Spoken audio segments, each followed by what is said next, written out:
Picture this. You wake up. No fridge, no kitchen, no fire yet, maybe. Just you, a landscape you barely understand, and a body that hasn't eaten in 2 days. There's no app to order food, no store down the street, no idea even of where your next meal is coming from. Welcome to an average morning 300,000 years ago. For 99% of human history, this was breakfast, and lunch, and dinner. No guarantees, no schedule, just hunger, and the question every single person on Earth had to answer every single day. What am I going to eat, and how am I going to find it?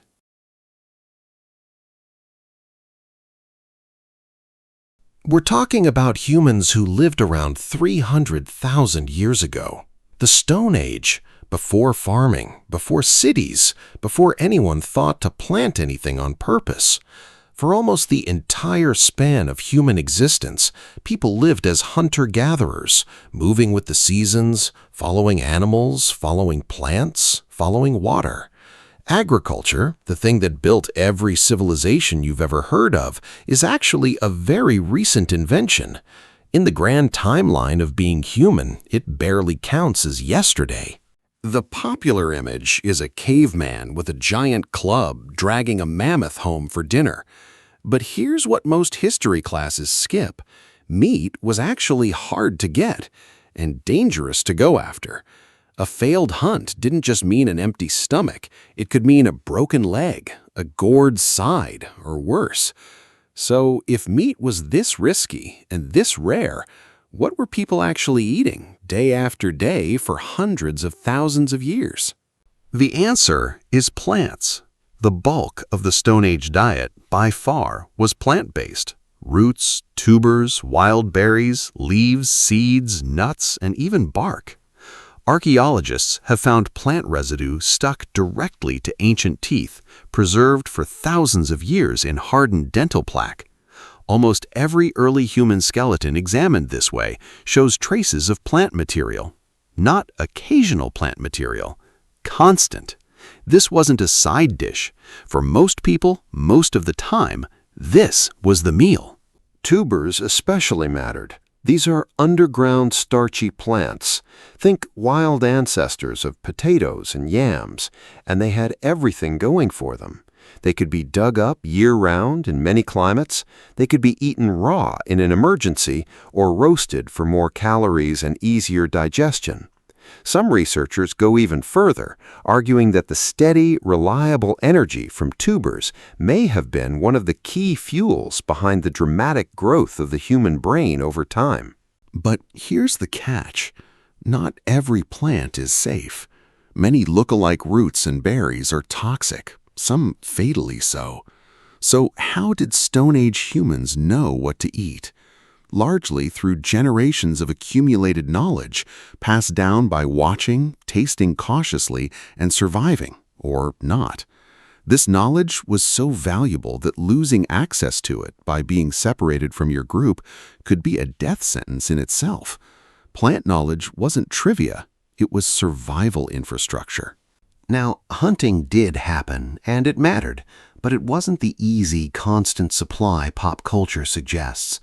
Stone Age humans hunted with hand-thrown spears, sometimes tipped with sharpened stone points, and with traps built from rope, branches, and pits dug into the ground. Miss your throw and the animal runs, taking days of tracking effort with it. Get too close to a wounded, panicking animal, and you risk a kick, a gore, or a trampling that could end your life on the spot. The tools themselves were a quiet kind of technology. A simple wooden spear, hardened in fire and tipped with a napped stone point, could take hours to make and represented serious skill. Some groups developed spear throwers, essentially levers that added extra force and range to a throw. Small improvements like this could mean the difference between a successful hunt and going home empty-handed again. And sometimes groups didn't hunt at all. They scavenged.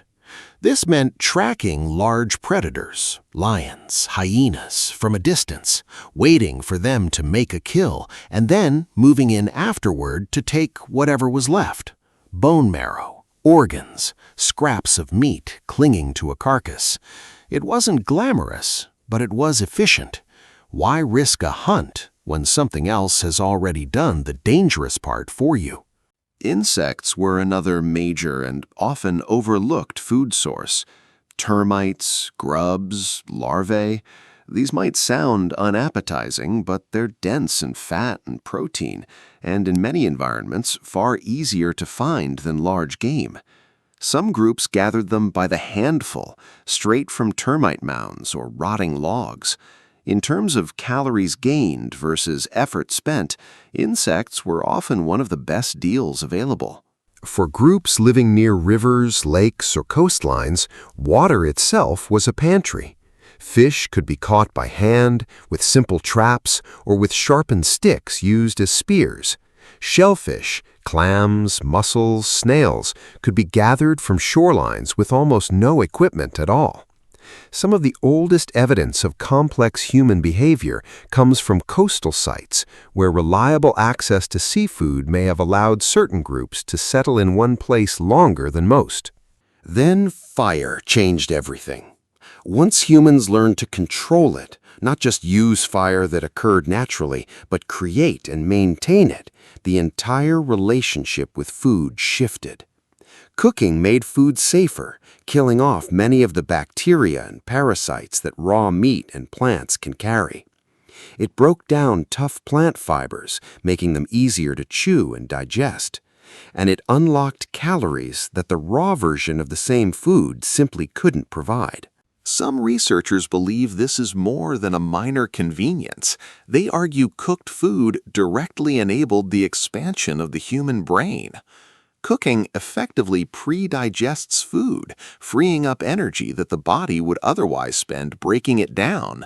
That extra energy, the theory goes, helped fuel the growth of an organ that consumes a huge share of our daily calories even now. In other words, we may be smart in part because someone, somewhere, figured out how to cook dinner. Fire also opened the door to preservation. Smoking and drying meat over a fire could extend how long it lasted, turning a single successful hunt into food for days or even weeks. Some groups built simple drying racks near their camps. This mattered enormously because it meant a good day didn't just feed people that night, it could buy a struggling group time during a difficult stretch. Diet changed dramatically with the seasons. Spring and summer often meant abundance, fresh greens, berries, eggs, and easier access to smaller game. Autumn was about stockpiling, gathering nuts, seeds, and anything that could be stored or preserved for the months ahead. Winter was the hard season. Food sources shrank, travel became more dangerous, and for many groups, this was when starvation risk peaked. The rhythm of the year wasn't just background, it was the central organizing fact of life. As for drinking, water came from rivers, streams, and lakes, usually consumed without any filtering beyond perhaps letting sediment settle. And there's intriguing, if debated, evidence that some groups encountered naturally fermented fruit that had begun to rot and produce small amounts of alcohol on its own. Whether this was a regular part of life or an occasional accident is still discussed by researchers, but the idea that mild intoxication predates agriculture by a long shot is a fascinating one. In the end, Stone Age humans ate whatever the land gave them, and they wasted almost none of it. Plants formed the backbone of daily life. Meat was a valuable but unreliable bonus. Insects, shellfish, and scavenged scraps filled the gaps. And fire, once mastered, changed not just what people ate, but arguably what people became. They did all of this without farms, without stores, without certainty, for hundreds of thousands of years. Next time, we go darker. The Stone Age had one of the highest child mortality rates in recorded human history. Roughly half of all children didn't reach adulthood. What was actually killing them? And how did some families manage to beat odds that brutal? Subscribe so you don't miss it.